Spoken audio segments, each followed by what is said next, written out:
Okay, we call this meeting to order of the Normandy Schools Collaborative Board meeting, establishing a quorum. If you could go ahead and get attendance for us. Mr. Neal? Here. Mrs. Foster? Here. Mr. Jones? Here. Mr. Humphrey? Present. And just for the record, Ron, he's out sick tonight, and Sheila Williams has notified us that she will not be in attendance tonight.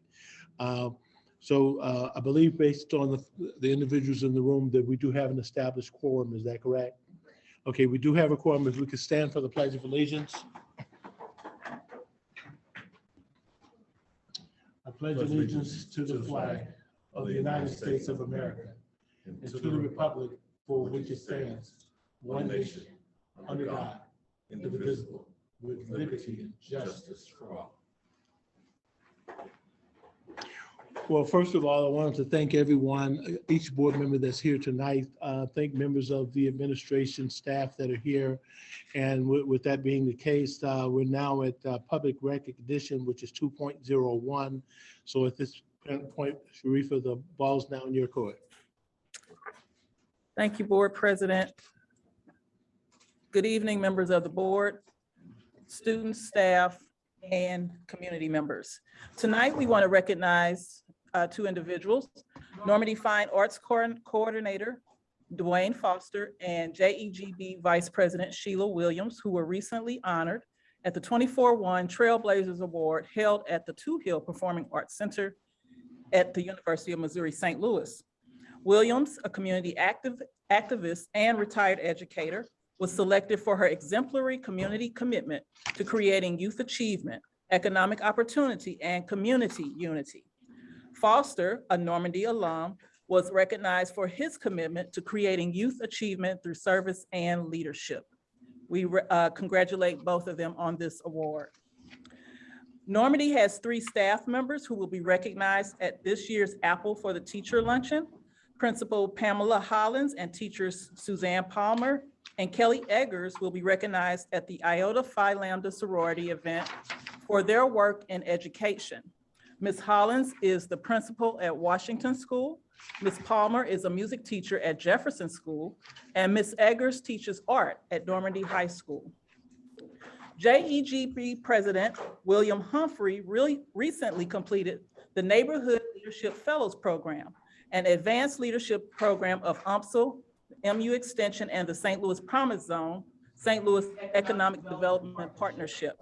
Fellows receive hands-on training emphasizing several areas, including workshops on policies, new research and innovations that promote equitable neighborhood development, and tactical trainings on communication, followability, and organizing, and positional power trainings for boards, commissions, committees, and public office, among other topics.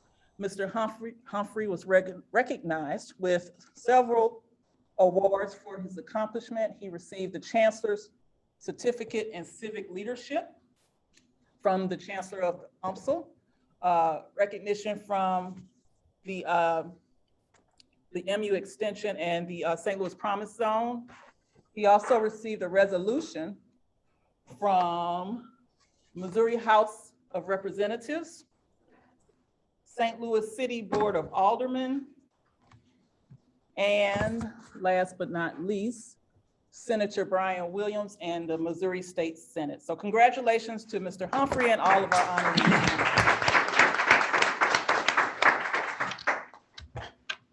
All right, at this point, we're now at 3.01, which is the adoption of the agenda. Can I get a motion to adopt the agenda? So moved. Second. It's been properly moved and second that the agenda would be adopted. Any discussion on the motion? All those in favor? Aye. Anybody contrary? The agenda has been adopted. Next up is the superintendent update, which is 4.01.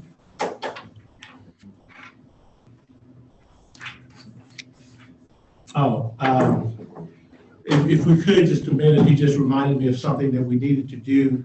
And so what I would like to do is amend that motion. One of the items under consent agenda, which is item 5.03, which is the IBB agreement for 2021-22. I'm asking by a secondary motion that would be removed from the consent agenda because there's apparently some issues around that that we're not ready to move forward on that just yet. So can I get a motion to remove that item from the consent agenda? So moved. Can I get a second? It's been properly moved and second. It's been moved by Sarah Foster, second by Mike Jones, that item will be removed from the consent agenda. All those in favor? Aye. Aye. Anybody contrary? Okay, that modification has occurred as requested. So we're now at Superintendent 4.01, his update. Thank you, Ms. Hunt. Good evening to the JEGB and our staff and our community. Typically during the superintendent's update, we try to give sort of a broad overview on a number of topics. This time we wanted to do a deep dive into an area of particular concern for the Normandy Schools Collaborative. It's important to note this is not just a concern for the Normandy Schools Collaborative, that across the country we are seeing a different type of student returning to schools, not just in urban areas, but in suburban areas as well.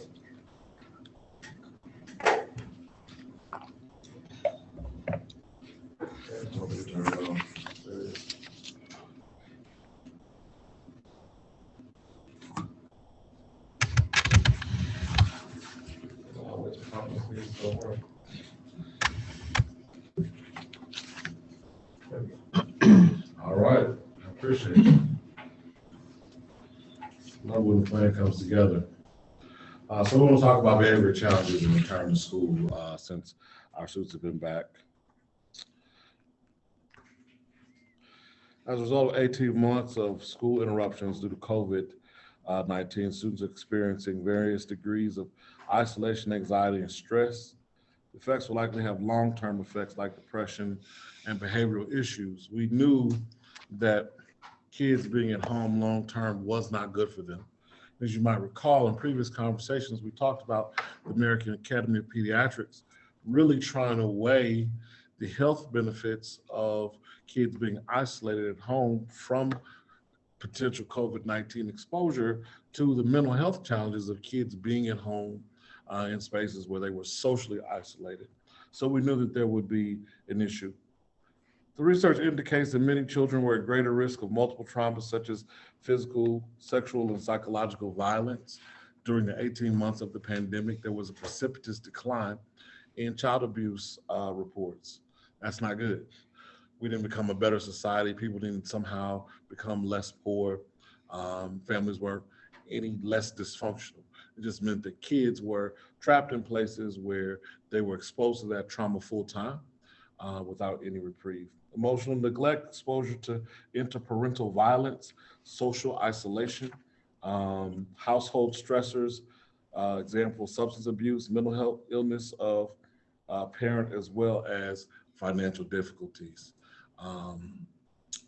As you may have seen in the national news, there were kids who witnessed murder on Zoom, parents showing up with drugs and alcohol on Zoom, kids being abused on Zoom. And so not only were kids traumatized in the space, but certainly because these things were happening in the virtual environment, their classmates were exposed to some of these things as well. Students experience different levels of learning gaps and loss of familiar social structures, disconnected from essential supports, health and mental health services. We had a partnership with Athenia to try to get mental health to our high school kids. They gave us tablets in the hopes that kids who could not get to school for counseling would use the tablets to access a mental health counselor. Food assistance, as we know, for some of our students, our school district is the most reliable source of food. And so during the pandemic, our food service people, our custodians, our security personnel were out distributing food. Hats off to the high school staff, because every Friday evening they distributed tons of food to people who pulled up to access those boxes of food. Interventions in cases of homelessness and abuse. And so kids have been through a lot, and not just in our school district. The national return has seen across the country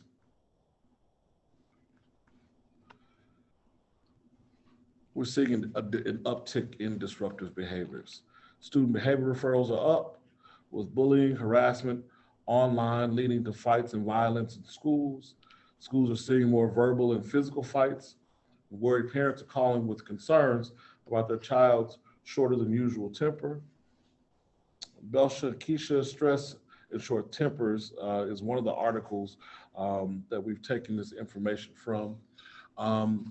In Indianapolis, in a suburban high school, a student was stabbed at the high school during the school day, in the equivalent of what would be a Parkwood or Rockwood here in St. Louis. And so across the country, we're seeing some really disturbing behaviors. So school reentry and socialization. This is a prolonged adjustment period. As children return to school, there's much more interaction, there's much less downtime to recharge, there's much less flexibility. The behavior issues are a reflection of the stress the pandemic placed on children, experts say, upending their education schedules and social lives. We saw some of this coming, as you may remember, from the board retreat last January, when our students showed up and they said, look, you have to give us access to the school. We are not safe at home. This is the place where we feel normal. This is the place where we feel supported. We need access to our teachers and to each other. For students dealing with grief, mental health issues, or the layered effects of poverty and racism, big transitions can even be more challenging. Anxiety and chronic stress also trigger a child's survival brain. While some students retreat, others feel like they're on high alert, turning a nudge in the hallway into cause for an outburst, for example. You can get these really big reactions over really small things. And we're seeing that in our school. So urban classrooms are facing typically large numbers of students disproportionately impacted by the pandemic. These classrooms are led mostly by novice classroom teachers, as a wave of older, more experienced teachers have resigned or retired during the pandemic for fear of being exposed to COVID-19. These same schools face high rates of teacher turnover, leaving students without trusted adult relationships critical to this healing process. And urban school leaders are struggling to address a national teacher shortage, leaving many students in classrooms led by a succession of inadequately trained substitute teachers. And so we're not only facing a tsunami of mental health challenges for our students, but we're facing down that challenge with a less experienced cadre of teachers across the country. So in alignment with the national data, Normandy is experiencing challenge with academic disconnects, increased school violence, social emotional outbursts, and parental distress. Our chief of staff has been spending about half of her day fielding parent concerns from across the school districts. Parents know their kids are in the midst of a struggle, and ultimately they typically are not calling to defend, they're calling to find help. And so I realized my child has done this heinous thing. How can I get some help and support and some assistance with this? Return to learn challenges. Coupled with staff exhaustion, the behavior challenges are making school environments more tense than educators and students had anticipated, and underscoring how much support students really need right now. We know full well of our own vacancies, which frankly are less than some of our surrounding counterparts, and our struggle to find substitute teachers, which is getting better.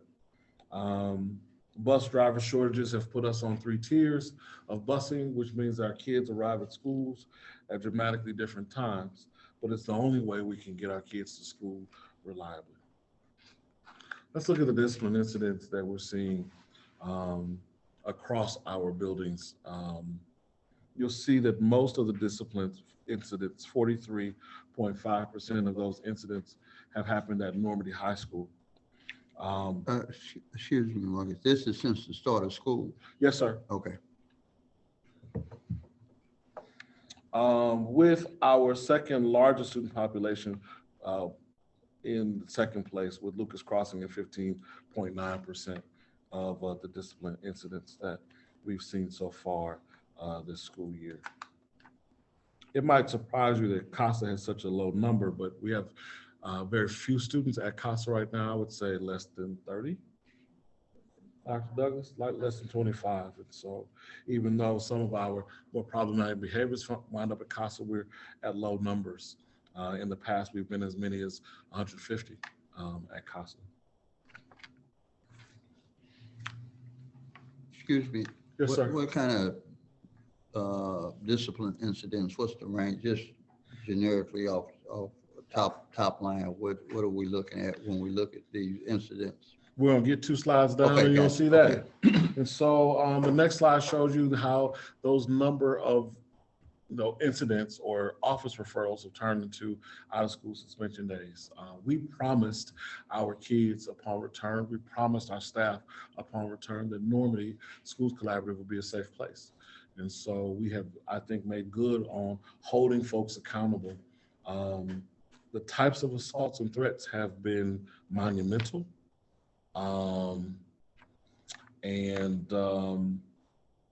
It is our hope that we're sending the right message about not tolerating that level of misbehavior. The next slide shows you discipline by location. And you'll see that for the most part, these incidents are happening in classrooms, in hallways, and unfortunately, too many happening on school buses. Where you have the compounding issue of kid-on-kid violence with potential disruption to the bus driver and putting other kids at risk should that bus hit something. Mr. Jones asked about discipline incidents, and as you can see, the largest number of incidents is violence and fighting. And we're not just talking about, I was walking in the hallway, somebody punched me in the shoulder.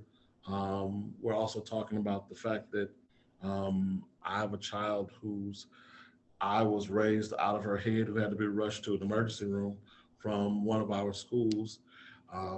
The offense on her part was she said hello to a child who did not want anybody to say hello to him.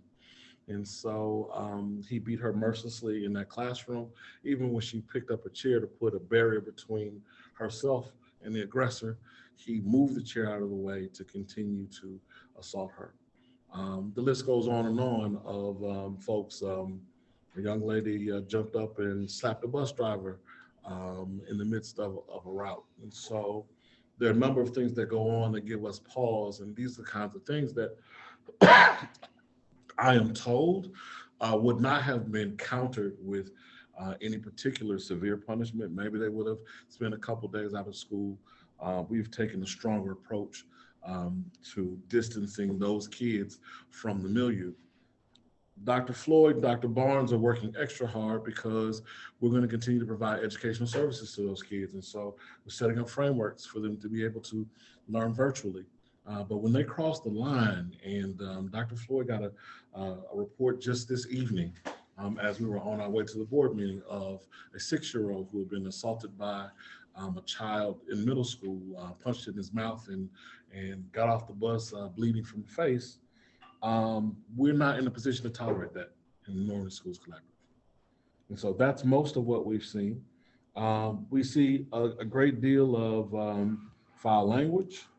We see a great deal of insubordination. Kids just absolutely refusing to do what they've been asked to do.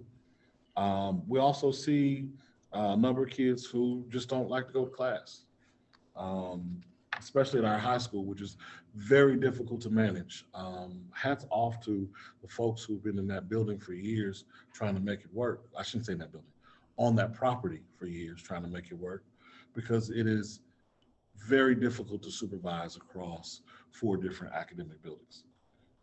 And they've been making it work in ways I don't really understand. And so I am grateful that we are doing the renovation that we're doing, because uniting the buildings is putting us in a position where it's going to be much easier to supervise the space and to keep kids from being places they're not supposed to be.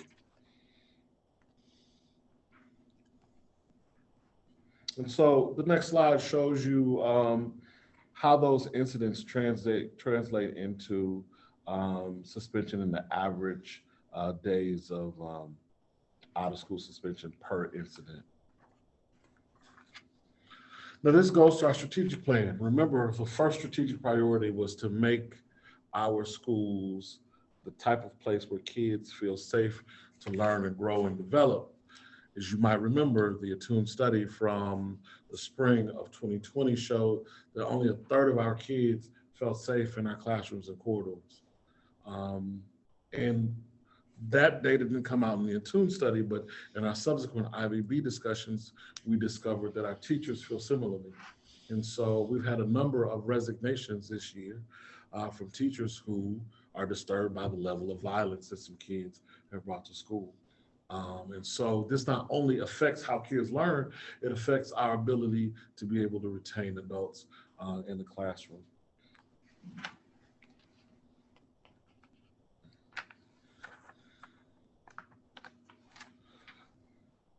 So as you can see, strategic priority number 1A, culture conducive to learning. 1B is school-wide routines and systems. Increase disciplinary actions against violence in schools. We're taking on bullying and harassment. We're taking on emotional support resources, as I've indicated. And we're thinking critically about how we can transform our alternative education to a personalized learning platform that will allow us to continue the learning for kids who have to be displaced because of their behavior. You know, there's some answers that we don't have, but we're seeking support for. So when it comes to availability of mental health services, trauma-informed practice, social emotional supports, environments, increased partnerships for building level supports, developing parental partnerships, increased actions. I didn't finish that. My point here is this: we are trained to be educators. We're not trained to be psychotherapists. That isn't to suggest that we don't have a responsibility as we are in loco parentis. However, it means that Normandy has to have a set of structured partnerships to really be able to dig in to get the kinds of wraparound supports for our kids in mental health and wellness. So we're starting to work on that.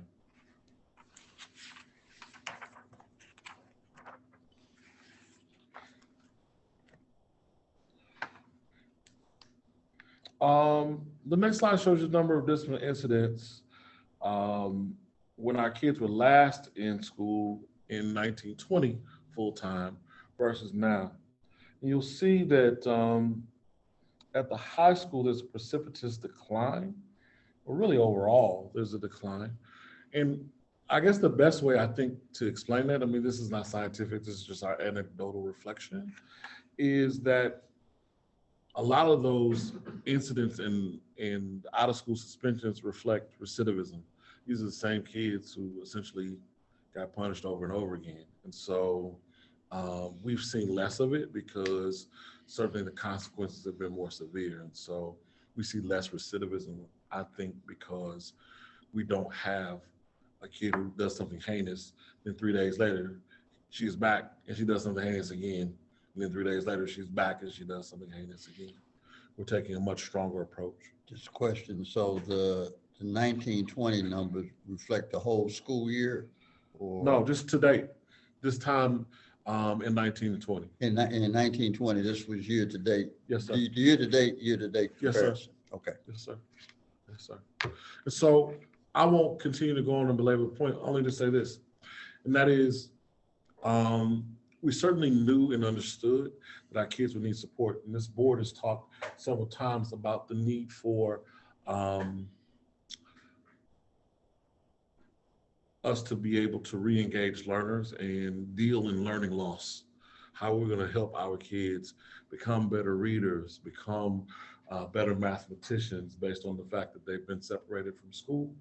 And I guess what I think we all need to be aware of is, on top of that, there's a whole culture dimension to this work that we have to lean in on very seriously before we can even get to that math and that English support work.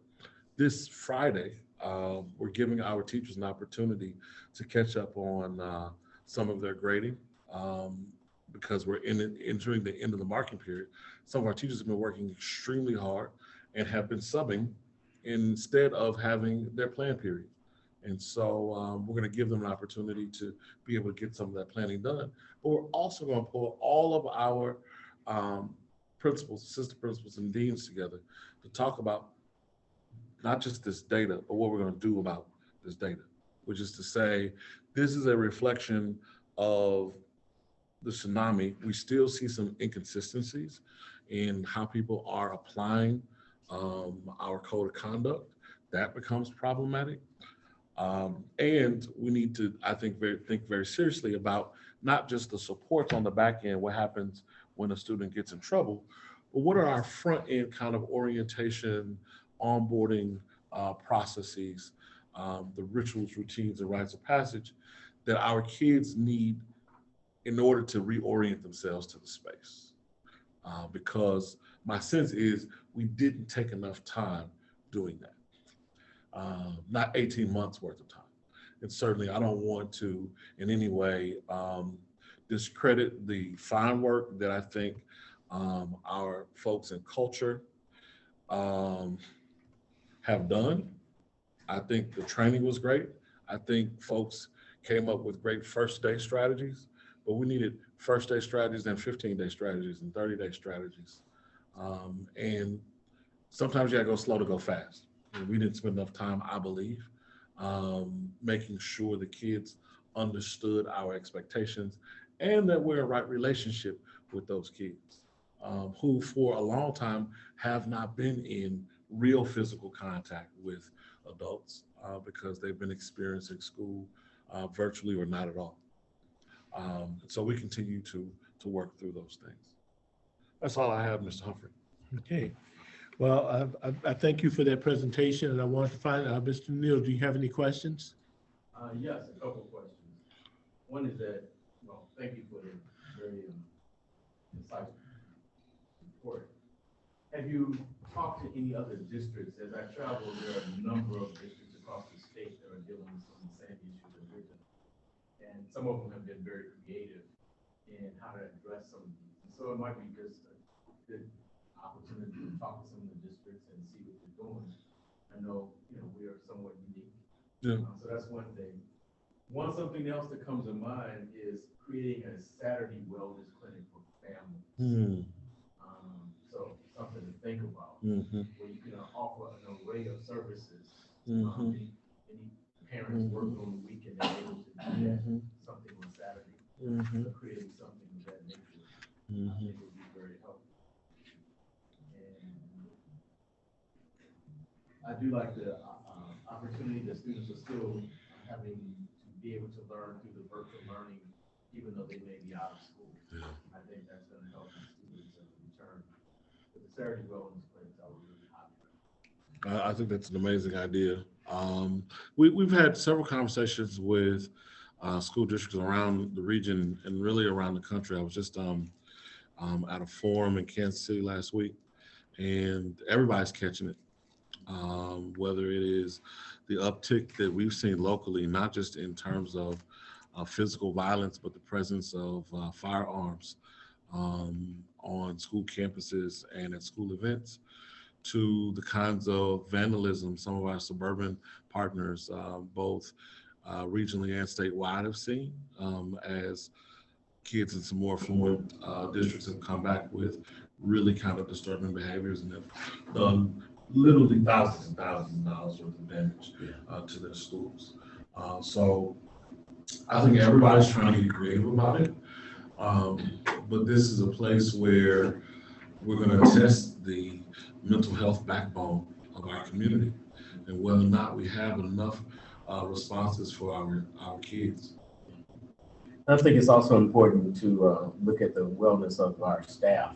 Yeah. I'm on a thread with Black educators, teachers, administrators, and the conversation that takes place on that thread around many have quit and are throwing their towel in, and they need support. They talk about how they're stressed and what's going on in their lives. So I want to take a look at that as well. Yeah, hats off to Sarah Jamison. She's worked through a new employee support program for our folks, but I think you're absolutely right. We have to have a different kind of conversation with our team and be in relationship with them about what makes this work worth it. If McDonald's is struggling to find workers at $15 an hour, then our ability to retain folks who are properly degreed and credentialed is even more magnificent. So it's very important for us to pay attention to the culture, and that is not just safe and joyous for our kids, but safe and joyous for the people who have to teach them. That's all I have. Ms. Foster, you have anything? Yes, I do. Just to follow up a little bit on what Tony commented on, I had the same concern about the adults. So whether it's the parents and families or the staff, just I mean, it sounds like you're taking all the right steps with the kids, but there's a whole support system around those kids that need attention. I love the idea of that Saturday program that you mentioned, but I mean, the staff is working like crazy. The teachers are going home exhausted, and just remembering to think about that onboarding and counseling and support, or just, I don't know, a feel good something for people from time to time would be good as well. I was wondering too, you used the information from spring 2020 during the strategic plan and the survey of the students, and that only 39% of them felt safe. Have we done an updated survey? Is that in the works? It's in the works? So when are we planning that? I'm sorry? This month? Okay. All right, so it'd be good to see that, because when you look at the number of incidents compared to the same time frame from school year 1920, I mean, the high school numbers are crazy low compared to what had been reported. Belnor, I would assume, relates to less students in that building now than were there at the time. But, you know, Jefferson, and that's gone down. But do you see successes? Are you examining building by building and what people are doing differently that you can use best practices in some of the other buildings? Or is it just a matter of this is the group of kids we have and what they're going through that reside in this building? Just wondering if there's anything anyone's doing to mitigate some of the issues that are arising. I don't know if we've hit any particular epiphanies around best practice relative to reorienting kids post-pandemic. I think what's hard is sort of the overwhelming nature and the degree of severity of some of the behaviors, and trying to be consistent, because people don't get in this business to exclude kids. Right. And ultimately, folks are really struggling with what that means to have to be the person to say, this child has stepped too far over the line, and this is the heavy axe that has to come down as a consequence. And so part of Friday is to talk about what that consistency means and how we undermine ourselves when we're not. Even though we feel like we might be helping this child by giving her a pass, the fact of the matter is the more you give her a pass, the less likely she's going to get access to the help she really needs, which is psychosocial, therapeutic, to get past whatever her issue happens to be. Yeah. And so our administrators are going to need a lot of support in the coming months, a lot of reinforcement around this work that they're doing to ensure that we continue to turn the tide. And so I've been curious about our kids feeling safe or not safe. My sense is they would feel safer, but you know, the adults are just gonna have to stick to it to make sure that that's the case. I would tell you that it's not just something that's happening with kids. It's happening with adult. I mean, just in the workplace. Just seeing how when people were away from in-person work for a while and then they come back and they learn, they're relearning how to behave appropriately and respectfully because the interaction just wasn't there. So it's a phenomenon that is everywhere, but you know, we obviously have to do what we can to help the kids on board or reboard, if you will. So, okay, thank you. Mike, you got anything? Yeah, a couple things. No, I got a lot. I'm trying to get down to a couple things. My sense of that, I heard I'll say the phenomena. What I don't have is a sense of either what we're doing or what we can do. And I'm putting it in this context. If we start talking about teachers and people in the building, we recruit teachers to be educators. I mean, and that's their primary training, okay, and that's their expertise. They may have high degrees of empathy that allow them to be more sensitive to things, but literally their formal technical professional training is in this lane. What you've described in I guess in if we were in medicine or public health is social determinants that are affecting what goes on in the building. So your doctor would say, yeah, I know you got high blood pressure and some other things, but before I'm gonna give you this medication, but I'm gonna have to talk to you about your lifestyle and other things that you're doing, because those are factors that's going to mitigate one way or the other this treatment.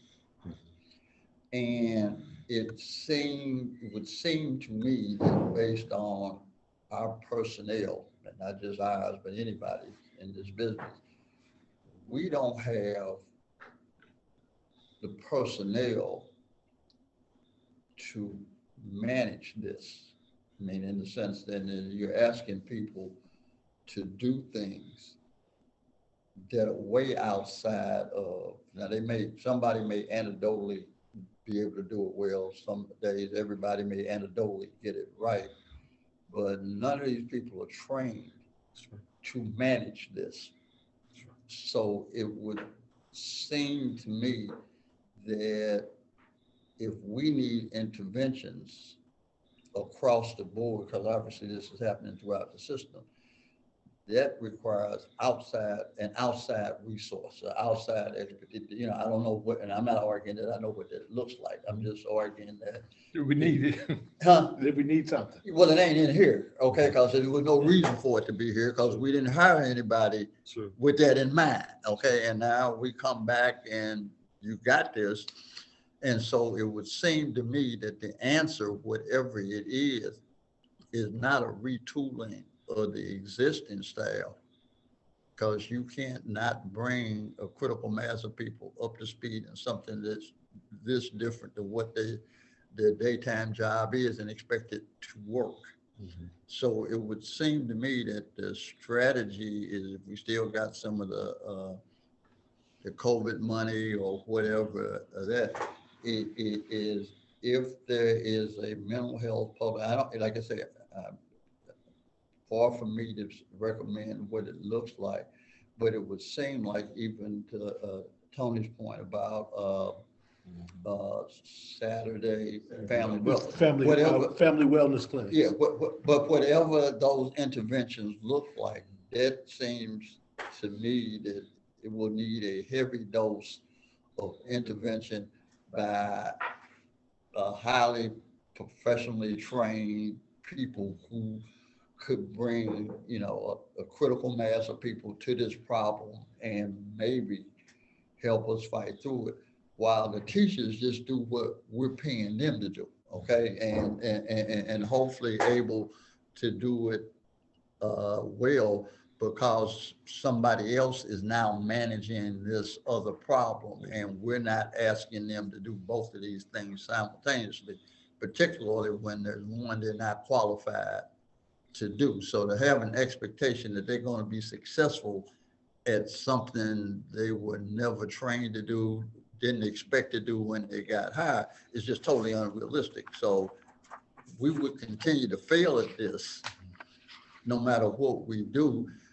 And Sarah's in the personnel business just because our personnel doesn't match the assignment. And with that, and again, I don't know what that, I'm not suggesting a specific, here's who can do that, but I think the answer is external and not internal. And then the question becomes, who is that and what does that cost if they exist? that would be my one concern, because we'll be dealing with this indefinitely. It's like dealing with drug addicts, alcoholics, okay? All the love and family intervention in the world don't fix that. I mean, that what it takes to correct that is somebody wants to be helped, but also they got to get help from people who know how to do that. And then they can tell you what you need to do in support of what's going on. So this is way bigger than our capacity. And I think we ought to talk about it like that and not create the illusion that some kind of Herculean effort on our part will get this done, because it's not. Yeah. A completely different way of thinking about the obligation of school. And I agree with you. As I round the corner on the fourth college degree, I don't remember one class I've taken in therapeutic interventions for kids experiencing social trauma. And so bringing the professionals to the table to knock that down will be important. What we're trying to do is to say, if a child is in that level of distress and we can connect you to that, then how can we simultaneously keep you from falling further and further behind academically? So we're trying to develop some at least academic structures, one through virtual learning, another through a personalized framework, hopefully, that will allow us to do both and pull you out of this place where you're struggling, get you the support you need, and then give you a pathway to make some academic progress. But you're right, at the end of the day, this will take real trained mental health therapists to get in and not just dig in with the kids, but dig in with families around the kind of coping and supports that they need in order to get back to a healthier space. The tension for us is going to be, as a school community, how do we think about exclusion? Because the pressure will be, you need to find a way to return this child to school as quickly as possible. Even as you say, but this heinous thing happened. People are like, yeah, but you need to get back into school as quickly as possible.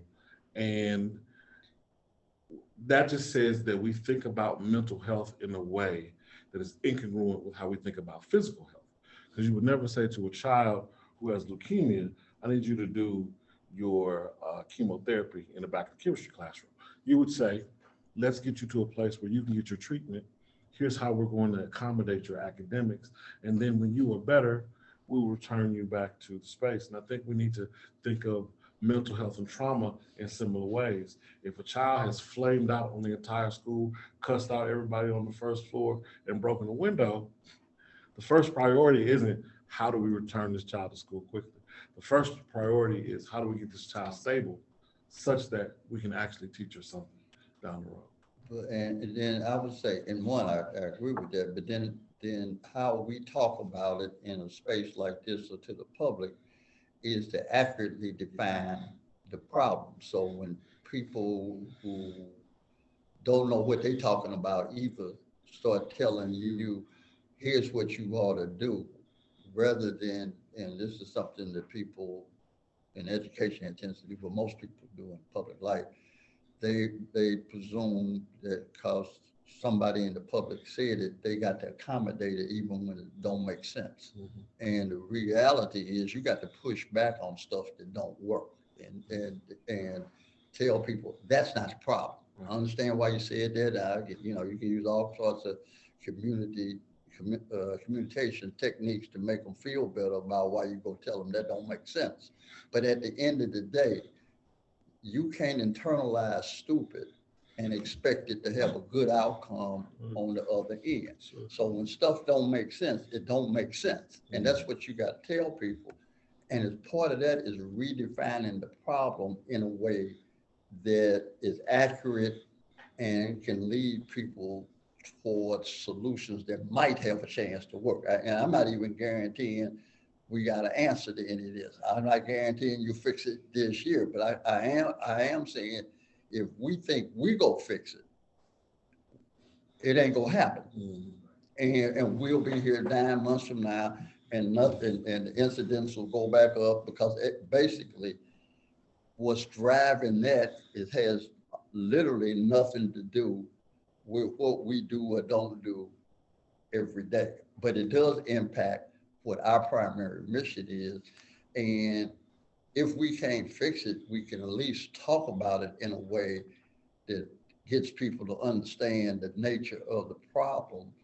And I would argue that's part of our responsibility as a public entity, informing the public about what's required, because ultimately, at the end of the day, school has always been two things. It's been an academic exercise, and it's always been a socialization place. I mean, that fundamentally what kids have historically been socialized at school. That's why we make everybody go to school. That we try to give a common underlying experience that at the end of the day, adults used to have something in common that allowed people to kind of rationally live in a civilized society. Obviously, we have failed miserably over the last 40 or 50 years, and that's why the country is in the position of starting the world down the toilet. But the reality is we need to own the stuff that we're responsible for and be held accountable for that, and not own the stuff that, with the best intentions in the world, you can't do nothing about. Well, I guess a couple of things as I listened to the conversation. I know that you talked about you're going to have a conversation soon with principals, assistant principals, and the deans of students. But I also think it might, just looking at the data, there's two other groups I think that need to be pulled into that conversation for consideration. One is your bus drivers, because we need to find out what is the level of support that they need to be able to tamp those numbers down. And as you look at the data across discipline by location, the next highest level is classrooms. So in that conversation, there needs to be some cross-section of teachers that are weighing into this whole discussion around what does the support look like that we need to have in order to be able to have a different culture that has this at a minimum as opposed to a maximum. Now, one of the other things I think I need to talk about, and this is more of a board conversation, coming forward because of some of the dynamics that he's talking about, we're going to have to create a student hearing committee to begin to start hearing some of the issues that are being dealt with through student services to determine whether or not we agree or disagree with the course of action that's impacting the kid. And so right now, I think what I'm looking for is at least 3 volunteers that would sit with, I'll be one of those persons. I just need 2 other people that are willing to sit with me. At this point, I don't know what the volume is going to be, but we got to be able to sit down and listen to and hear and give constructive feedback to that process. So give some thought to that as to what your involvement would be. Whatever number we end up with, I want it to be an odd number, because if we have to vote on something, I want it to be, I can't deal with an even number. It won't get us through. So whether or not it's 3, 5, or 7 or some number, we just got to have this. I think to have the least impact on the work we're doing, we need to have at least 3. And so I'm willing to be one of those 3 at all times. I just need 2 other people that are willing to say, I'll come to the meetings, I'll hear, what we have to hear, and we deal with the business we have to deal with. I think, first of all, I like the fact that the presentation that you made is very clear. And so we get a good sense of what's going on. But at the end of the day, we have to make certain that we create a culture and environment that teachers want to come to work in. And so whatever that looks like, whatever that means. And so as far as I'm concerned, this particular conversation, I think until such time as we see us changing, turning the corner, I would like to see some level of this data come back each month. So we can actually begin to look at what we're doing, what your conversations are, what are the strategies, so we can collectively look at what we're doing. And the only way we can do that is to monitor the data. So if you would do that, I think, and then swing back around to us and say, okay, we've met, here's what we see, here's what we think we're going to go. And we just keep this as an ongoing dialogue. as a part of that whole, not only is it dealing with the discipline, but it will directly impact the culture in the classroom. Because like I said, when you look at the data, classroom and hallways are generally the two highest areas, and those are usually two areas that teachers are in. They're either in the classroom or monitoring hallways. And that's the reason why we got to make sure that, their voices are heard around what does that support look like to make it work.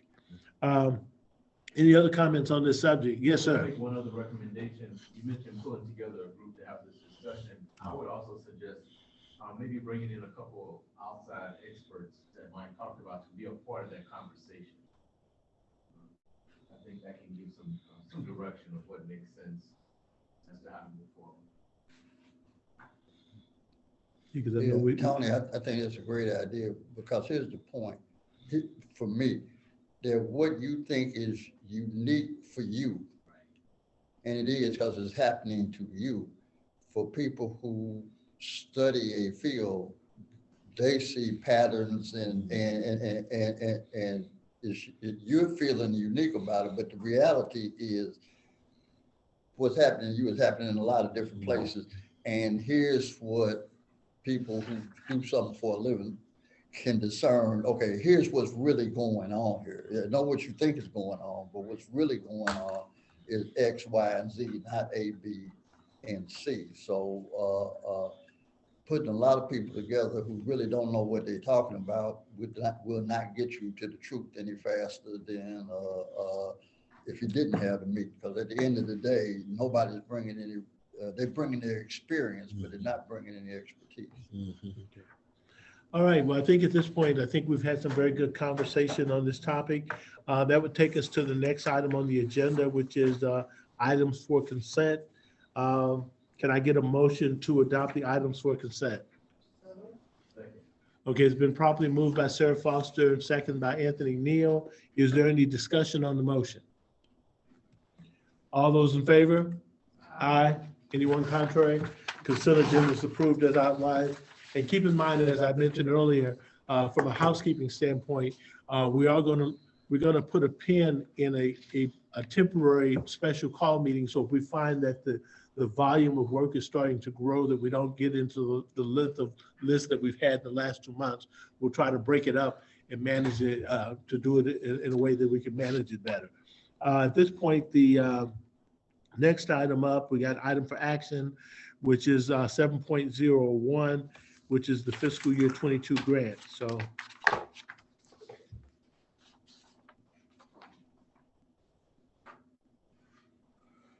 Thank you, Mr. Humphrey.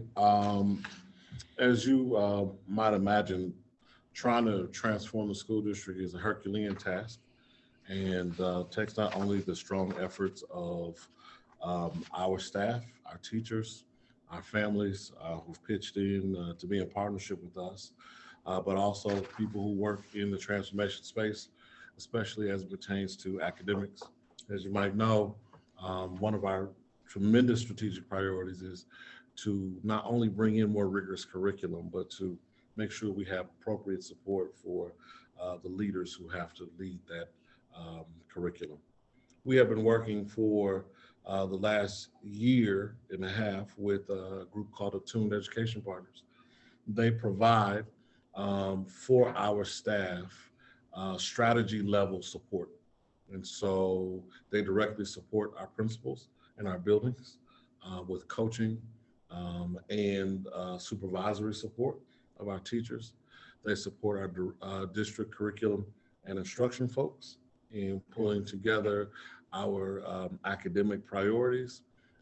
They're supporting our assistant superintendent with the supervision of principals across that landscape. And so we're grateful for that support because it's building capacity in our school district. It takes years to build these systems, but the folks that they've assembled have great experience across the country, from Denver to Washington, D.C., in transforming urban school spaces. So 7.01 is not the contract with Attuned Education Partners. It is the money to pay for the contract with Attuned Education Partners. We have requested and received a full allocation. Sorry. Bless you. We have received a full allocation from the Opportunity Trust to cover the cost of Attuned, so that the contract with Attuned is budget neutral for the school district, and we can continue this work. They are heavily engaged as they were last year. My sense is we will be tapering off that engagement in the coming year and won't continue to need a plus $400,000 contribution in order to support their work. And so I'm excited for these resources, and hope that this board will support the acceptance of the grant. Mr. Neal, any questions? No questions. Ms. Foster, any questions? Mr. Jones, any questions? I'll keep them to myself, because I don't really, so no, I don't have any questions. Okay. Well, at this point, so the grant, as you indicated, would just support various academic support areas across the district. Actually, it only pays for Attuned Education Partners. And so in the contract with Attuned Education Partners supports our literacy adoption, our math adoption, our school culture work. They've been supporting Dr. Barnes, Dr. Douglas with that work, support for curriculum and instruction. Okay. At the district level. If there's no other questions, can I get a motion to accept the grant that's being provided to cover the cost for Attuned's work? Second. It's been properly moved in second. Is there any discussion, any other discussion on the motion? All those in favor? Roll call. Aye. Oh, you want a roll call? Yep. Okay. Is there a particular reason that you want a roll call vote? Because I want one and I request it. Okay. By roll call, Anthony Neal, Yes. Sarah Foster, Yes. Mike Jones, No, William Humphrey, yes. The grant passes. Okay, next item is 7.02, selection of general contractor for Prop B, Secure Connector and Welcome Center. So it was mentioned earlier in the meeting that St. Stephen High School was a key component of why we were designing the secure connector. And so the secure connector is being prioritized to move forward quickly, but not too quickly, because we want to be smart with district funds. As you might remember, we put this out for bids and we selected a general contractor, but we looked carefully at the agreement, we looked carefully at what the contractor was offering, and we consulted closely with Ron Roberts and decided unanimously to go ahead and not accept that bid and put it out for bid again. And in the end, the bidder that we selected is bidding $312,000 less than the low base bid of the last bid. So that's good. There's been a little bit of value engineering and improvement, but in general, it's a better time to bid. In addition, we did some things differently in partnership with KI. KI kind of helped make sure that we offered multiple chances for general contractors to come out and attend the mandatory pre-bid tour. As a result, we had 8 folks attended those mandatory meetings, 8 bidders. 5 of those 8 did submit bids. So we had a more robust group submitting bids. On October 1st, we interviewed the 3 low bidders, and the lowest bidder, Wright Construction, beat the second lowest by nearly $200,000. We conducted interviews with Wright, and we left with an impression that Wright was going to send us a new project director to manage the schedule, manage the timing. The person is just coming off a job at Wentzville School District, one of the fastest expanding school districts in the St. Louis area, as well as Rockwood, building a new STEM lab at Rockwood in 2 summers' time instead of the 3 summers that they had planned. Both CFOs I spoke to personally, and the reviews of the new project manager to come our way was stellar. But that wasn't quite enough. We wanted to go a little further. And so Mr. Superintendent Robinson and I sat down. We invited the owner of Wright Construction to come in and meet with us, as well as the vice president who oversees the construction, to really kind of share our pain and share some of the concerns, the little bit of schedule issues that we had encountered with the prior project manager. And we believe that they understand the pain. And we got to recognize that some of the schedule problems did result from our changes. We decided, hey, we really need to make this a world-class culinary arts space. And that wasn't in the bid. And so that did change some things. But we did there was some accountability in the meeting, to say the least. So we left that meeting immediately the next day. The new project manager was on site and back and working with us. In general, the committee who was involved in the interviews was unanimous in their support. We reached out to Ron and fed Ron all the information as well and invited him to give feedback if he wanted. So we feel confident about our decision to proceed with Wright. Wright has agreed to provide signed letters of intent to participate with the minority business enterprise and women's business enterprise subcontractors as they had indicated on their bid proposal form. This isn't something that most districts do, but we're doing that. We're saying, hey, you said this is what you're going to do. Now you're actually going to put in writing a letter of intent to every minority or women-owned subcontractor to ensure that commitment stays in place. Wright meets Normandy's diversity goals with 26.51% MBE subs and 6.56 WBE subs. Both of those meet our diversity goals. The substantial completion date for the connector is December 15th of 22, and the final completion date of January 18th. So that means we should start next semester of next year, second semester of next year, with the connector up and open based on this schedule. Remember, this will be partially funded through ESSER as well. At this time, are there any questions for those of us in the room who are on the committee? Tony, any questions? Sarah, any questions? No questions. Mike, any questions? I have no questions. At this point, can we get a motion to accept the selection of general contractor Wright for the Prop B Secure Connector and Welcome Center? So moved. It's been moved by Sarah. Second. Second by Tony. All those in favor? Aye. Aye. Okay, next item up is 7.03 audio enhancement district-wide safety communications and intercom purchase in the amount of $1,012,372.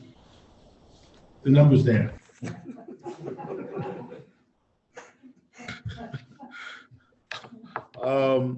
As you might know, there's a camera and a microphone mounted in each classroom in an effort to create a scenario whereby any student who had to be away from the classroom for some period of time might have access virtually through the computer to the actual instruction as it's taking place in the classroom. No longer do you have to be out sick with strep throat for a week. We can give you, you have the Chromebook because we're one-on-one. We can give you a Zoom link and you can actually link into the classroom. So that technology is not just the camera and the microphone, it's also a set of speakers mounted in the classroom to amplify the voice of the teacher. Technology was created by a school teacher whose two eldest sons were hard of hearing, and it was a way for her to accommodate her boys 4 decades ago who were in elementary school and could not hear the teacher. So not only do we have the speakers mounted in the room, but the teacher's actually wearing a lanyard that is a microphone, a different kind of microphone, that will amplify his voice through those speakers. What we discovered was there was another opportunity beyond just the distance learning. That we could take those speakers and upgrade our intercom systems across our school district. Bell schedules, intercoms, all can be run through a new state-of-the-art interface from the front office. That's important. I will tell you that as a school administrator, I hate intercoms because when they break, nobody can fix them. They're generally waiting on some electrical subcontractor in a different state to send you some part that doesn't exist.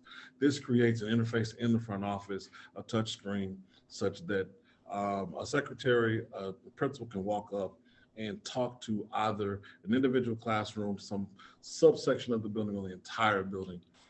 They can ring bells on A days, B days. If we have a half a day, they can change those bell schedules in the blink of an eye. In addition to that, that lanyard that the teacher is wearing is not just a microphone, but also carries a panic button. And so currently, when there's an incident in the classroom, teacher has to either pull out her cell phone or get to a classroom phone in order to signal that they need help. And this is in the midst of trying to de-escalate a situation that's already going on. That microphone has a panic button such that the office will be alerted that there's an incident in room 201. They will immediately in the front office see the video from room 201 so that they know exactly what's happening. And the administrators who are responsible will get a text to their phone indicating that there's an incident in 201. And so our virtual learning platform will also give us an opportunity to make our building safer through an upgraded and enhanced intercom system. Okay, Mr. Neal, any questions? No questions. Ms. Foster, any questions? Mr. Jones, any questions? No, just quickly, so this is like internet connected, not electrical, right? Or No, sir, it's hardwired. it's Through the hardwired? ceiling. Okay. Yeah, we run all the cables. Right, Yes, sir. okay. Yes, sir. How about, is there any maintenance issues like that? Because I was paying attention to what you said about, you know, the wire breaks and the, you know, and that kind of Yeah, stuff. fortunately, it's really easy to support because it's typical kind of fiber voice over IP technology that somebody can support locally. And the company has a group locally that actually supports their work and is supporting other school districts as well. So, Dr. Green Manson? To see if you were getting it right. Did I do okay? You did. Bless your heart. It is voice over IP, Davis, and then we actually encompass the natives and reading status, we can proactive versus reactive. So every 3 months still rotates to make sure we get stuff off.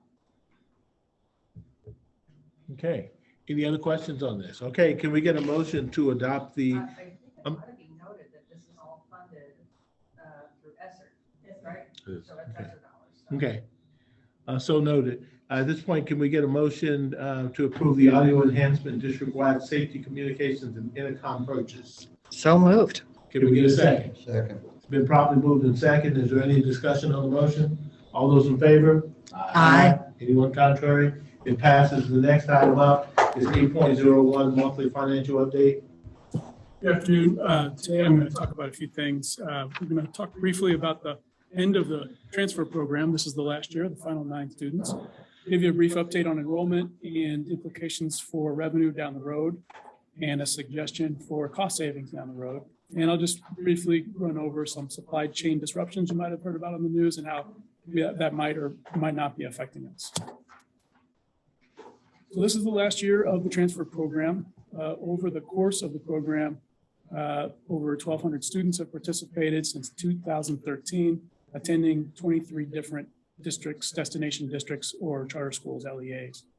The cost to the district, to Normandy, has been over now $41 million. 2/3 of that was spent out in the program's first 3 years when we were not accredited and when we needed to pay for transportation as well.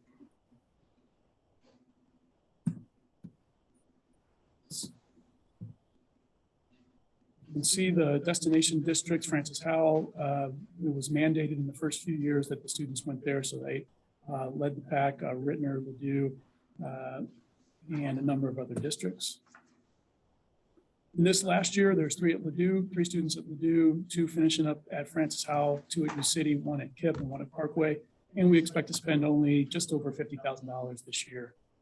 That table at the bottom shows how much that our expenditures were front-loaded in those early years.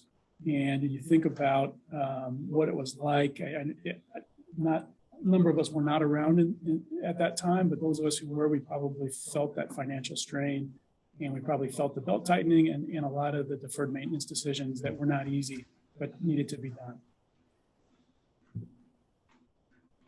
So the final year of transfer students, just wanted to make sure we all kind of saw the history as that chapter kind of ends for us. Next, we want to look at enrollment. Overall, as of this month, we're up 4% from last year. As we look at these numbers, it's important to look at some of the trends. As we look at cohort survival, to me, the cohort that stood out the most was the third grade group. We have a number of new third grade students that weren't here with us as second graders last year. And then you can see on the right, the grade levels with the greatest increases. Pre-K was very intentional. We controlled the number of spots in pre-K. Last year, we intentionally kept that small because of COVID and we were unsure. And we feel like we can handle more this year. Kindergarten increased, first grade, third grade. But as you look at the high school, double-digit increases at the 9th, 10th, and 12th grades. Some of those are just the cohorts as those bubbles start to move out. There were really low enrollment classes in the 10th grade and the 11th grade, well, really at the high school last year. And what we're seeing is folks aren't saying, I'm not going to go to Normandy High School. They are looking, and I think that this is tied into the narrative of the recently opened cafeteria that Marcus Mooney will talk about in a little bit. But the new vision of what Normandy High School looks like, the numbers at the high school increased most dramatically. If you look at enrollment's impact on revenue, as you know, we are what they call a hold harmless district. And as a hold harmless district, that means we receive our basic formula money or our state money, which is a good chunk of money based on the average daily attendance. So that is enrollment and then how those students who are enrolled attend. And we get to choose which average daily attendance of this year or the two preceding years is the greatest, and we get to accept that money.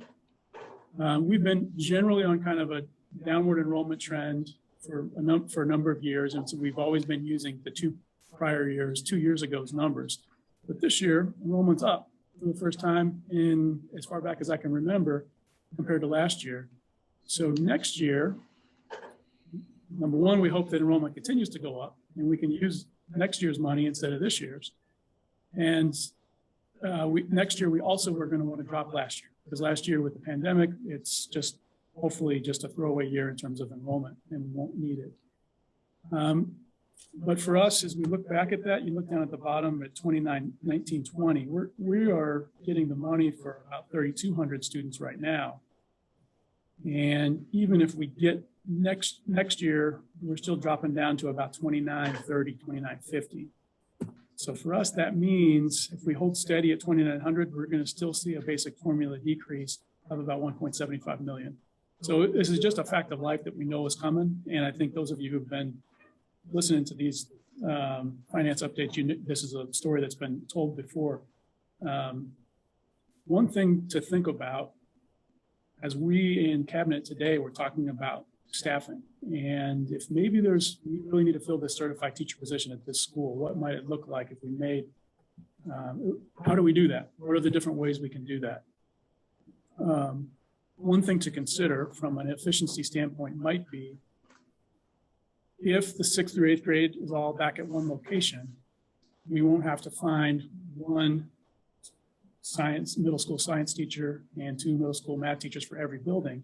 We can have some efficiencies by having them in one building. So something to think about. We won't need to, our expenses can be cut, and that's one way that we can address this future drop in revenue, likely drop in revenue. Phil, could I just ask a question for either Tony or Sarah, because you guys were here, I presume. When the decision was made to close the middle schools, all right, what was the education rationale? Because I think what I'm hearing Phil say, there's a financial reason to open them, but I want to know what was the, or you were, what the conversation was about. I wasn't here. Okay. I was. Okay. What was the conversation? What The was the educational conversation? Because I know that was racial. Yeah, so the conversation was around the number of transitions that kids make. And so trying to reduce that transition by one, and the learning that happens every time a student makes one of those transitions. So from 6th grade to the middle school, and then from middle school to high school. So just bring the middle schoolers to the grade school and reduce a transition. The other thing was just around the behavioral incidents that happen with 7th and 8th graders together.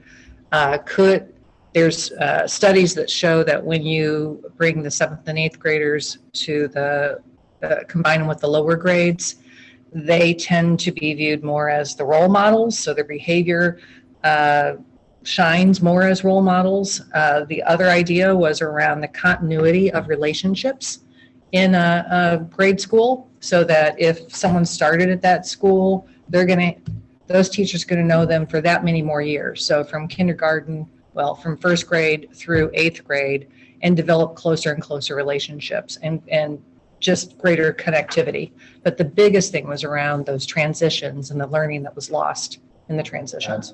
Thanks for that. Mhm. Some of that sounded familiar from 100 years ago when I went to grade school. The reason I want to bring that out is so that if this conversation comes back up, it's an apples and oranges thing. I mean, we got to decide, is the return on investment, does it represent what we think is the best outcome for the kids, or does it help balance the budget? And we got to end up figuring out how to do both. But we should be aware of, what arguments we're making for what. Exactly. For what reason, and the Yeah. impact of one way or the other, because they're going to have an impact no matter which one you choose. So Right. And one of the criticisms, I guess, with the transition is that we made the transition, but didn't really build the appropriate curriculum for that middle schooler back in the grade school. And I think that's one of Marcus's things, that there wasn't a rationale as to what's the best way to teach this middle schooler in the midst of all of this. Like, okay, well, let's build that then. Not just go back to the way we were, but I absolutely get the question because I was going there too. Okay. Yeah, so from what I'm hearing, then that structure hasn't been built yet. Is that? Well, Marcus can answer that. In terms of the educational component for the middle school grades? I mean, one of the issues was also around sports, so extracurricular activities, the music program, the arts program, all the programs that the kids want to participate in. There wasn't a plan. The teachers were going to rotate, but did they ever really get to come together? So I think that's what we're trying to solve for. I don't know that it's the education itself, but it's the entire curriculum and how do kids get that full curriculum, right? Yeah. So I think everyone would agree that something needed to be done with the old junior high because it was out of control. And I think folks leaned heavily on the social and emotional benefits of making that transition. But to Sarah's point, they did not build at the same time an academic framework for making that happen. We merely sent kids back to elementary school and we said the principals figured out. And the principals, for the most part, are elementary principals who essentially just approached it like, here's another year of elementary school.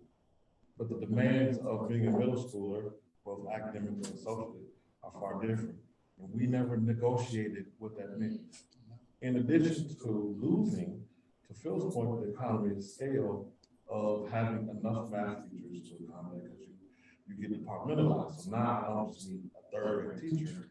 I need an 8th grade teacher who's certified to teach English like arts. And so we lost kind of the scale and spread the kids out across the district. Probably the greatest, I apologize to our audience because I didn't have my microphone. Probably our greatest problem is we didn't have an academic intervention plan. So for our oldest and most vulnerable kids, we didn't have a way of interrupting school failure once they get to the middle. And I think the hallmark of a great system serving urban kids is your middle school has to fix whatever elementary problem you had. Because by the time you get to high school, there is no reading specialist, there is no math support. And the curriculum spirals from a content perspective. It doesn't, stacks from a content perspective. It doesn't spiral like it used to in elementary school. So whatever eighth grader is not ready to do by high school leads them to be a dropout. Whether it's I can read effectively, or I can compute at my grade level. And so all that aside, we're certainly looking at the fiscal benefits of middle school, but the folks, the task force that's been organized really is challenged with coming back with a picture of not just how we return to what used to be, but how do we create an entirely different middle school framework for Normandy that this board can consider that will have all of those components. Yeah, I raised a question not to advocate a position, but just to raise the point that it's a much more complex and nuanced discussion than one building versus that building and this much money versus that much money. Yeah, because in addition to the academic issues that we're confronting, we're also seeing a host of social emotional issues. You know, that parent I mentioned earlier who was 6-year-old got off the bus with his mouth bloody because the child punched him is saying, why is the child that big on the bus with my kids? The kind of marijuana we've seen showing up in our elementary schools, showing up with 8th graders, and don't show up with 3rd graders. And so there is some question, I think, from a social emotional standpoint about what we intend to expose little kids to when we bring bigger kids. And we don't have multi-story buildings with 2 sets of recesses, so that little kids are on the 1st floor, big kids are on the 2nd floor, and little kids go to recess first, and big kids go second. But so what's going on with the middle school committee? Isn't there and have we had an update on that lately? I think task force, and someone is writing up a section on social emotional implications, big kids in the little kids space. Chris and her team are looking at the academic implications and how we would staff academics in the middle school, ideally. Again, not just for direct instruction, but for the catch-up, for the interventions. We've got a group of folks who are looking at, to your point and Tony's point, the co-curricular activities that we're missing out, like we haven't meaningfully had in middle school sports. We don't have middle school feeder programs in the arts. And then there's a design team being led by Dr. Warren, the principal at Lucas Crossing, who will be looking at, if we were to propose a middle school to the JEGB, what are the design elements of that? What is the grade configuration? What does the staff configuration look like? Where would we do it? What would a typical school day look like? How would we organize the kids, and what it might mean for restructuring of at least our catchment areas as we take over one building and make it a 6th to 8th grade kind of middle school. so. Is the task force working under the assumption that the way back is a middle school, or are they looking at alternatives for saying, how do we deal with the issues that we didn't plan for before and plan better now in our current environment? I mean, we're going to disrupt families again. Some families like the change. And because we heard at the time, I know you're making a face, but there were some positives there too. We've been hard pressed to find an urban school district doing a K-8 or 1-8 scenario where they're seeing academic success. Locally, Remington Traditional School in Pavilion School District has a K-8 configuration and a different kind of student demographic that they deal with. So I think the hard part for us is we're looking for those examples. We've reached out to the elemental folks who came up with this concept to see what is the right way to staff this in the context of a school district. And when I reached out to Dr. Pecoraro in Pattonville to say, walk me through the ups of why you do this, because you have this program. He said, ultimately we have this program because some of our families like it. They like the smaller environment, they like the more intimate concern. He said, but we still have 2 middle schools on top of this traditional K-8 program, and would not advocate for that K-8 program becoming the standard for their school district for some of the reasons that were brought on the table. So we're looking for that, but we haven't found it at this particular juncture. So we don't want to make a pitch that is not well reasoned, but by the same token, we're still trying to understand how to fix what's broken, because we're still standing in the middle of that. Even if this board consented to a change, we're still a year away from that change. So in the interim, how do we make this work?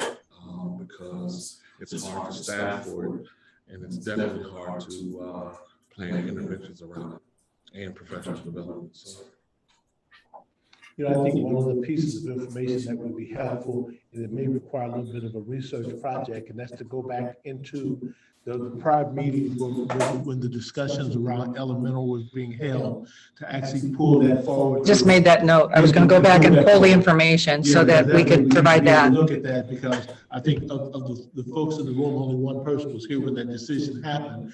I know one of the things that was helpful, if you get a chance, if you go out to the district website, there's some discussion around the pros, I guess it was the pros of elemental, to supplement that information from the board. But I think in order for us to be able to make an informed decision, we need to be able to look at what the body of information that's available, and then we look at what's coming from the group that's actually studying it. And so hopefully collectively we can come together and figure out what makes sense.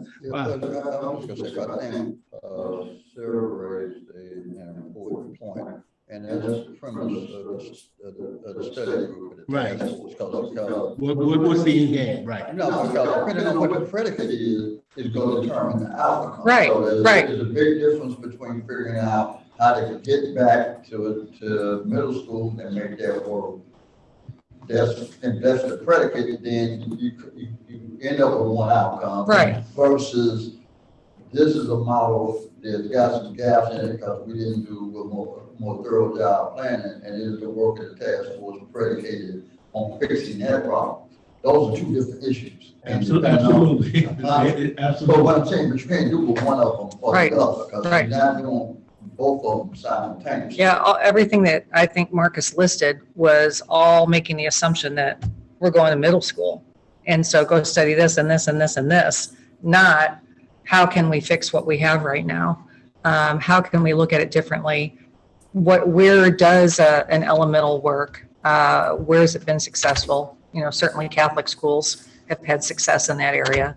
But there have been other public schools too. And I know you study public schools a lot more than I do, but I know that we had the research in front of us at the time. And so I'll go find that and bring it forward. Because again, real time, we're standing in the middle of it. So I don't want to throw our hands and not make adjustments that can inure to the benefit of our kids. But I just think it's important that whatever the report comes back, they be clear and forthcoming about what's the predicate of the report. So Exactly. What problem are we studying? What are we trying to solve? What are we trying to solve? Right here, right. Exactly. And that's all. I think that's a very important point. So, and then the predicate is the predicate, and then you analyze what went forward from that, and then you decide, do you think it was right? Because they can come to the right conclusion if that's the predicate. Exactly. And so the predicate, the premise of the whole exercise is going to be really the board discussion, I would argue, then rather than the work, the body of work that's produced. Yeah, I would just hate for a lot of work to be done going one direction only and not considering alternatives and choices that will be in the best interest of the students. I think it's important to bring some parent voice into the conversation as well. Yeah, because I think a lot of understanding some of the history of that 7th and 8th grade center. I know one of the biggest challenges was just changing classrooms from one. It was unbelievable, because I know when my kids were in school, I was actually president at the middle school, and I would go up some mornings just to observe. and it was amazing what you saw. And I think a lot of the going to the elemental, it was addressing that behavior component to help to shape culture. And so I can tell you what I experienced when I went to that middle school. Yeah. It hasn't changed much. and so I think from that standpoint, the real question is, under the elemental model, is it a model that we can figure out how to correct the flaws and make it work for the district, or do we need to do something totally different? So I think ultimately that, whatever information they look at, they actually have to look at both paths so that we have that discussion. We come away with what makes sense for the district. So, all right, I guess we can get back to your. Oh, just one more slide, and that's filling you in real quick. You might have read in the paper about some supply chain disruptions, and so far they haven't hit us too bad, except we feel it the most in construction, microchips and steel joists being 6.5 months, 7 months out. In fact, so we're mindful of all this when we're planning the construction schedule. Food service, our food service coordinator has heard about some wholesalers saying they don't have enough drivers or warehouse workers, and they haven't had to cancel some items. We do so right now have some pretty solid workarounds, whether it is going to other wholesalers, whether it's just looking at the food that we have on site and adjusting it. It might mean that our menu choices aren't as wide as they were. And our food service staff is ordering from alternate spaces as well right now. So right now it's manageable, but we're keeping an eye on it. Other parts of the country, it's not going as well. And so we're okay there. Finally, COVID tests, the nurses are starting to run a little bit low. Cheryl confirmed today that DESE is going to be re-upping all the nurses with additional tests.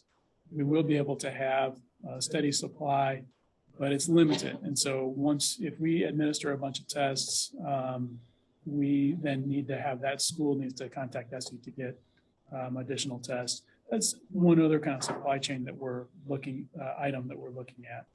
We'll continue to monitor and plan around anticipated shortages for all this in this kind of climate that we're in. That's the final slide of the finance presentation. I'm not sure if there's other questions. All right, Tony, do you have any questions? Sarah, any questions? I'm looking at my notes, it's been a long time since we were back. Mike, you got any questions? Okay, I have no questions. Next item up, 8.02 is construction update.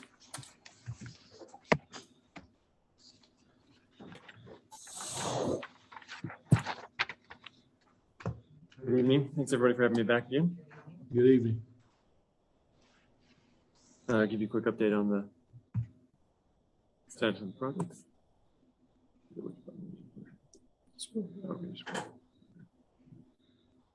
Starting with West Hall, I think you might all be aware that we turned over the cafeteria on the 6th. So the shaded area on the floor plan there is now open and usable by the school. Got really good feedback from the kids and from the school staff about having that space back open. They really were happy and excited to see it.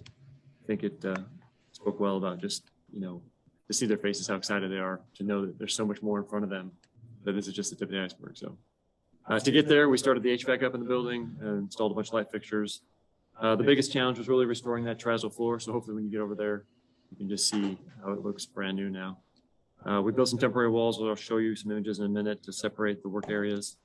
Did the final cleaning, got the furniture, blinds installed, got the temporary occupancies we needed, coordinated with food service staff to move food service over there.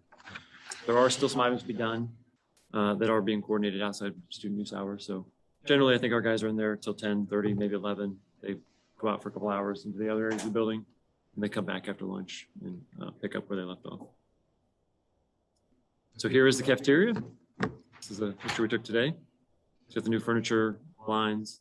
You'll notice not all the light fixtures are on. We're still working through the power switch over to the new components in the building. So we don't currently have the circuits powered up to run those lights yet, but it won't be long.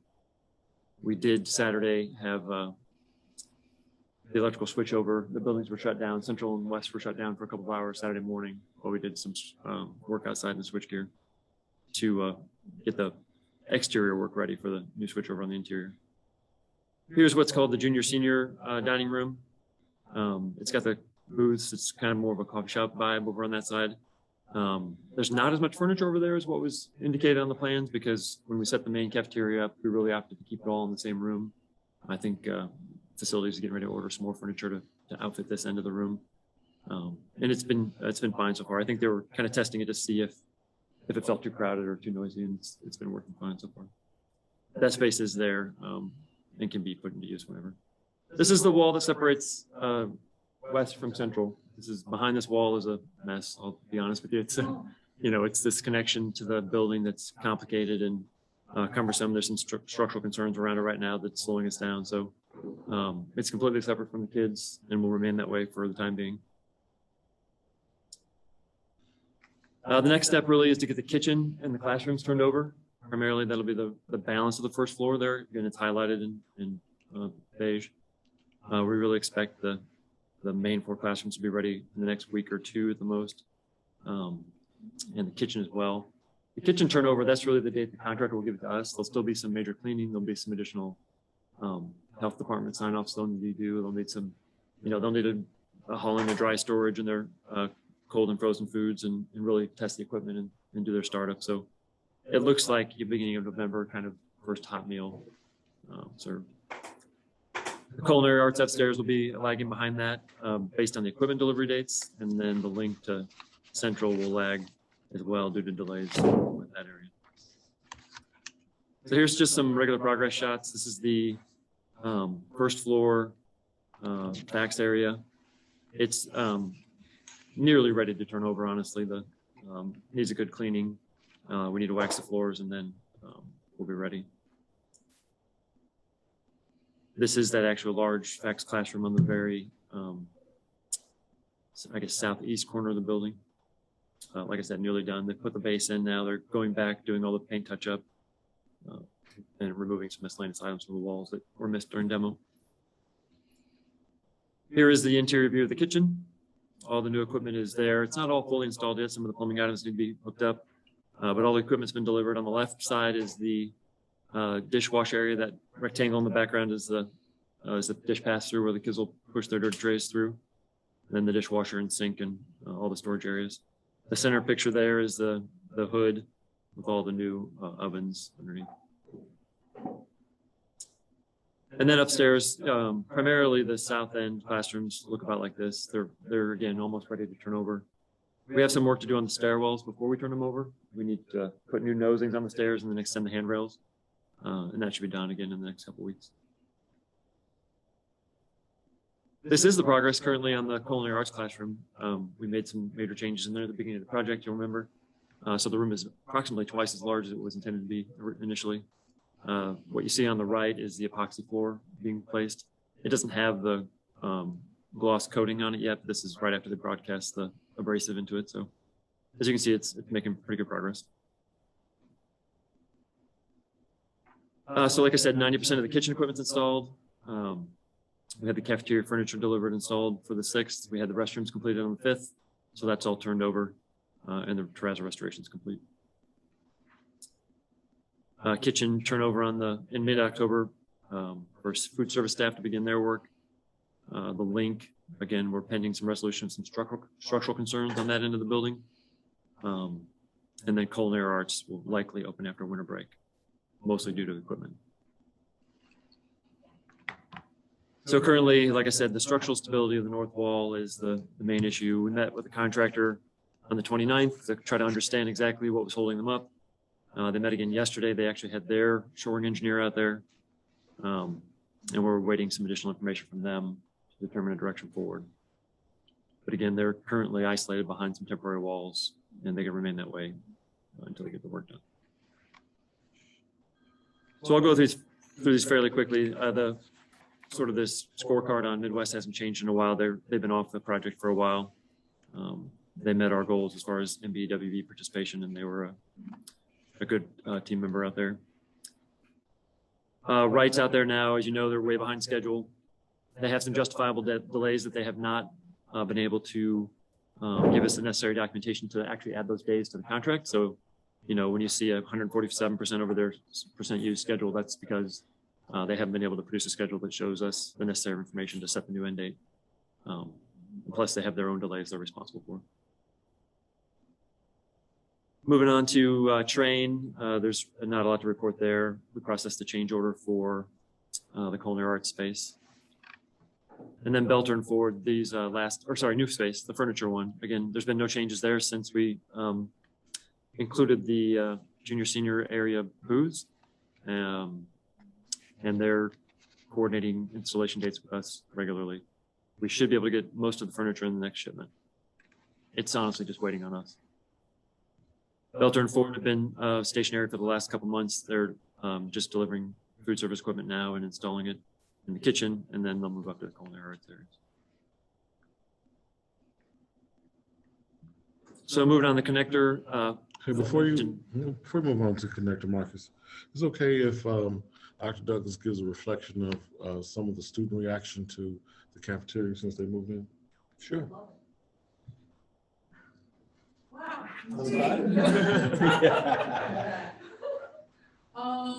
The kids love it. We have had assemblies as we've been talking about some of, behaviors and all of those things and TikTok challenges, which I was afraid of. We actually, like that morning, had assemblies with the kids and explained to them, what was happening. All year we've been talking about this notion of construction and what's happening and how we all stay safe. But they were super excited when they got there, and I said, well, I called you here today to give you some good news. And they were like, you know what, because they dragged me in the morning, and what I announced in their cafeteria was going to be ready for them. They just erupted into cheers, and we're so excited. It was so funny because, we heard, some of us who were here last year, just about the conditions. And I think the thing that struck me the most and that I sent to the superintendent right away is that the kids, they all ran into the bathrooms to see what happened. And, one of the kids came out and they were like, y'all did that. You all said you were going to do it and you did it. And we're just so excited. And so I got to sit in the booth with the kids and, talk to them. And they are super excited about it, and they really are taking responsibility to keep it up. And that's been our thing.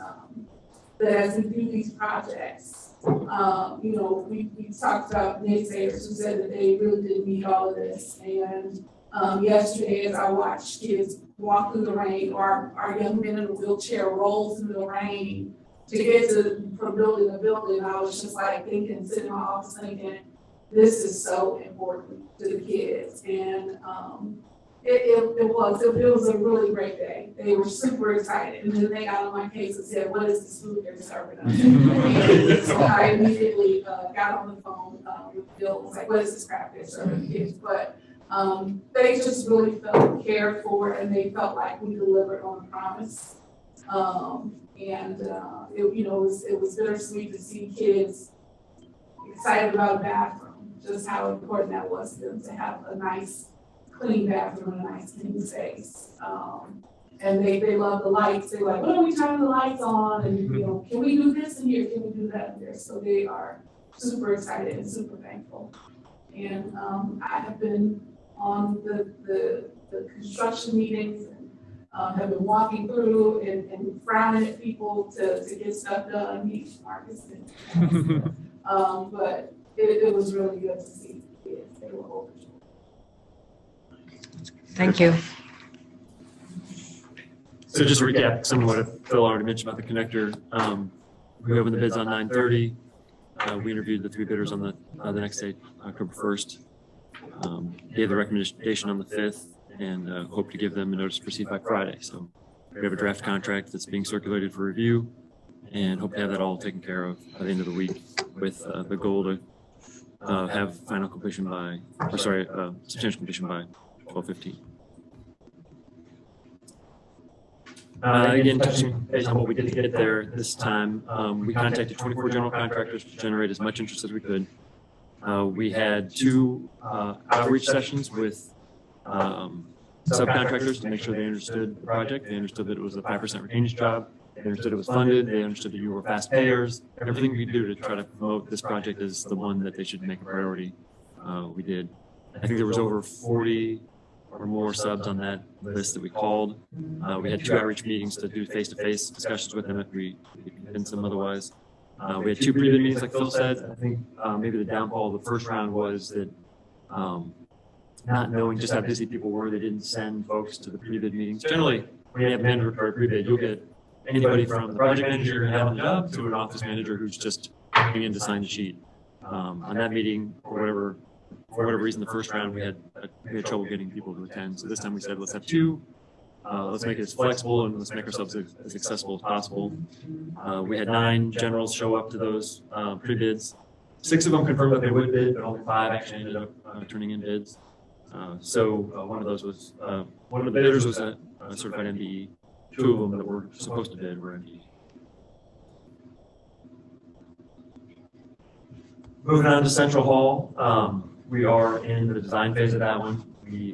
KAI is actively pricing the 60% design submittal. We should have our estimate ready tomorrow. I'll share it with Phil in the group. The other item there that's really taking the front seat is the phasing planning. So you can imagine trying to attempt to get Central and East Hall done and managing all the classroom spaces is going to be cumbersome. So last week we started meeting with the team. I met with Dr. Stockman again later in the week. I'm going to circle back with him tomorrow and just try to get at least a draft plan together about how we might accomplish that by using classroom spaces or flexible spaces and getting creative with how we ask contractors to work, maybe ask them to work double shifts, set some serious expectations about completion dates and consequences. And things like that. We expect to bid that in November. The current goal is, well, I'll show you this just so you can say goodbye to it. This will be the last time you see this schedule. Next time we expect to come in with a phasing plan that shows more information than this and has the details about how we will be moving folks around. With that, I'm open to questions and answers. Tony, any questions? No questions, it's looking good. I want to take a tour. I think we might have that arranged. I don't have any questions either. So Thanks. Mike, I'm glad we went through that additional process for the secure connect. Yeah, and we'll continue doing that. okay, Mike, any questions? I don't have any questions either. Thank you very much. I know I did have an opportunity probably a few weeks ago. I had toured before, I guess before the decision was, I guess during that meeting when we talked about the date in which the cafeteria would be turned over. So we did get a chance to kind of walk through and see construction in progress. So it's always good to have a visual. So if you have the time and are inclined to do so, you know, to stop in and get a hard hat and kind of walk through, and that way you can kind of visually see what's going on. So I did have an opportunity to do that. At this point, we're at 9.01, which is board comments. Tony, you got any comments for us? No comments, just thank you for all the work that you're doing. I know that sometimes it's very challenging, and we're in challenging times. Thank you. Sir, any comments? Yeah, just a couple. I want to just reiterate how important that presentation around the behavioral challenges was that Marcus presented, and the follow-up comments too, just about getting professionals in and not expecting too much from our teachers and calling in people who are mental health professionals. So, and also how do we follow up with the adults in the community, the families, and the teachers. So that's just a big takeaway from my perspective, and thanks for bringing that to our attention. I would also say a big follow-up is all around the discussion about the middle school. And I know, Phil, you're always looking for ways to cut expenses, and we appreciate that. But it is important that we understand what the goal here is, and it's not just cut expenses or go back to the old way, but figure out the best way and make sure we're doing the appropriate research. And as usual, I just want to thank everybody in the room for all of your hard work, the people that aren't in the room too. I know that it's not just sometimes challenging, it's all times challenging, right? And we couldn't do it without you. And we know your heart's there for the kids, and thank you very much. Frank, you got any comments? First of all, I want to thank Marcus and the administration for all the work that they've done, because I know there's lots of moving parts in order to get the district to function well. And so I thank you, for the work that's been done, because with as much work as you have done, there's that much more ahead to get us to where, and if you notice, a lot of the things we've been talking about are things necessary to make school districts run. And as Marcus and I had a conversation yesterday and today, as we move from this date going forward, we want to begin to start having more laser-like focuses around the academic pieces of the district, because that's what's going to eventually get us to full accreditation and beyond. So we're going to start to have those data conversations and start looking at the systems that are in place to see if it's working for our kids, because I'm a strong advocate. If it is not working, stop doing it and go find something that does work. And so we need to be able to have those tough conversations around the academic pieces to make sure that we're getting what kids need. A couple of other things I have, and if board members, if you make notes of this, one is I had conversation with Phyllis Barks around trying to get additional work, some time to finish up the work we're doing around evaluation and indicators. And she's actually put out a total of 3 different dates. Instead of trying to do whole dates like we've been doing before, what I want to do is break them into more bite-sized pieces, like maybe 2 hours. And so she's given us either October 26th from 6 to 8, October 27th from 6 to 8, or pretty much any time on October 29th. So I would ask you to check your calendars and see if we can find a date that we can all be in attendance, and we'll make sure I'll have Alex to get something out to all the other board members so they can weigh in and we can find a date that we can all be present. The other thing I want to talk about is that I think just as important as professional development for teachers and administrators is equally as important for board members. Coming up in Kansas City on November the 5th through the 7th, the MSBA is doing their annual session for school board members. There's going to be over 100 different sessions, and I personally plan to attend, and I'm asking any other board member that is interested in attending to let Alex know, let superintendent know, so we can begin to make plans to benefit from what's going on, around the region by interfacing with other school districts that may be having similar challenges, and just see what ideas we can glean from that work. The last thing that I will mention is that as a subsequent meeting coming up, I think as a board, we need to have a conversation around what does board community engagement plan look like.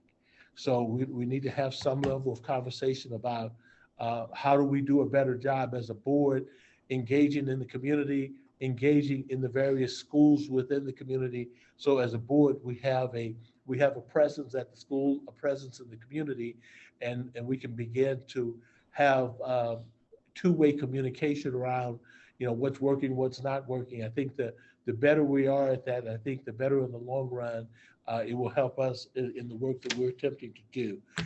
With that being said, we're at item number 10.01, which is a move to adjourn, but we're actually going to move to go into executive session.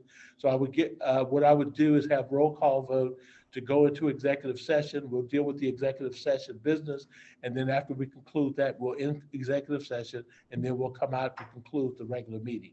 So at this point, I would ask by roll call vote that we would enter into executive session. Tony Neal? Here. Sarah Foster? Yes. Mike Jones? Yes. William Humphrey, yes. At this point, we're now going to go into executive session.